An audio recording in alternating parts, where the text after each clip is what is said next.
Hey there, Hofstra fans. Welcome to another episode of Blue and Gold Weekly. I'm your host, Kevin Dexter. It is officially spring, and the spring sports season here at Hofstra is in full swing, with conference play getting underway across the board. We'll start this week with the Hofstra women's lacrosse team, who are out to a 2-0 start in the CAA. The Pride came out on top of another tight one over the weekend at Campbell. We'll pick this one up in the third quarter with Hofstra down by a goal.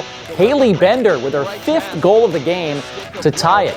And she wasn't done there early in the fourth. It is Bender yet again. That one put the Pride up by 1. And with it tied again with less than 3 minutes left, who else but Bender? A 7-goal day for the sophomore, earning her CAA Offensive Player of the Week honors. Pride pick up a huge road win, 13-11. So Hofstra now sits in a 3-way tie for first place in the CAA alongside Stony Brook and Towson. Lulu Cardello picked up her 6th win of the season in the cage with 10 saves. I had the chance to sit down with her this week to talk about her season so far and this hot start to CAA play for the Pride. Well, after a big win over Campbell over the weekend on the road, the Hofstra women's lacrosse team off to a 2-0 start to CAA play. Lulu Cardello joins us now. What has been the biggest difference right now? What is the confidence level of this team off to this 2-0 start? Confidence is definitely extremely high.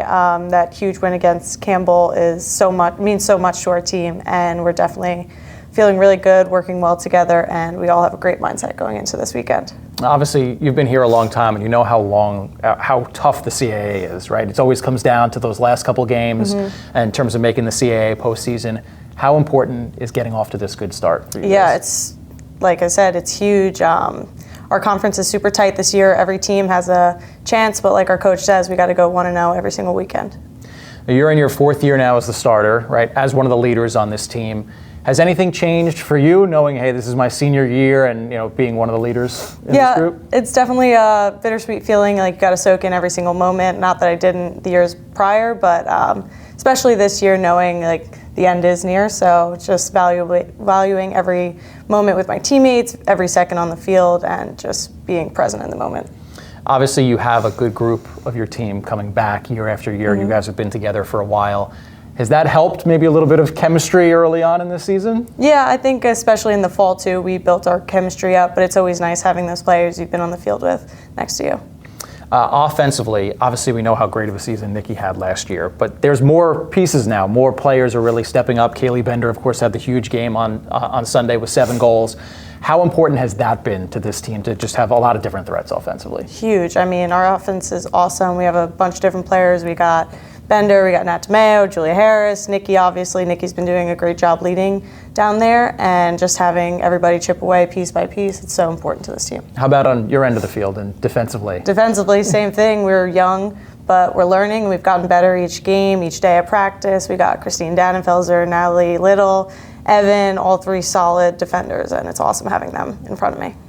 You guys have played some tough competition this year. Obviously, they were losses, but playing Princeton, playing Maryland, playing Rutgers. What has that done to prepare you for the CAA? I mean, it's done wonders, honestly. We played some of our greatest defense against Rutgers, and we saw it a little bit in the second half of Maryland. And then offensively, they had a great game against Princeton and Maryland. So it was just awesome to see that we can play with these higher level teams, and it brought out a lot of confidence in our team. And now sitting at 2-0 in the conference, you've got a huge game this weekend. Towson's also 2-0. You go down, visit their place. How can you guys keep this rolling? We just got to lean on each other and stick to our game plan. We trust our coaches and we know what we're doing. So as long as we stay steady with that, we're going to be 1-0 by the end of the weekend. All right, Lulu Cardello, great start to the season so far. We're excited to watch you guys keep it up here. Thank you. Thanks again to Lulu for a couple of minutes. It is another big one for the Pride on the road this weekend. They'll play at Towson on Saturday afternoon. Switching gears to the men, who played another close game here at home against Monmouth on Saturday. The Pride were down big early to the Hawks before rallying back, down 12-5 early in the fourth quarter. They scored 5 consecutive goals to get back within 2. Drew Bogardus had a pair of tallies during that run. Trevor Natalie cut into the lead further with a pair of goals himself late, but the Pride in the end fell just short, dropping to 0-2 in CAA play with a 13-12 loss to Monmouth. Hofstra will step out of conference this weekend for a home date with number 20 Sacred Heart. That one starts at 1 o'clock. The Hofstra softball team is riding high after yet another road conference sweep over the weekend. They sit at 8-1 in the CAA after taking 3 in a row at Hampton. First up on Friday, they got the party started early. Dahlia Palacio with a 2-run first-inning double.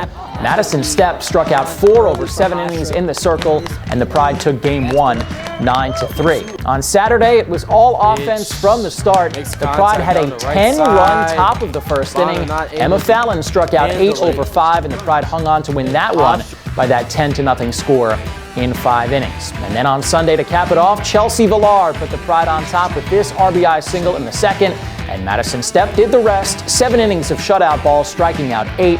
Pride won it 2-0. This week, they step out of conference for a doubleheader at Central Connecticut State on Wednesday before a home CAA series this weekend against Drexel. And the Hofstra baseball team played 5 non-conference games this week, going 3-2. They picked up wins over New Haven and Fairfield before losing 2 out of 3 to Seton Hall. This week, they'll play Villanova on Wednesday before their first home conference series of the season. They'll welcome in Northeastern this weekend, Friday, Saturday, and Sunday. Well, that'll do it for this edition of Blue and Gold Weekly. We'll be back next week with a brand new episode. Thanks so much for watching, and go Pride.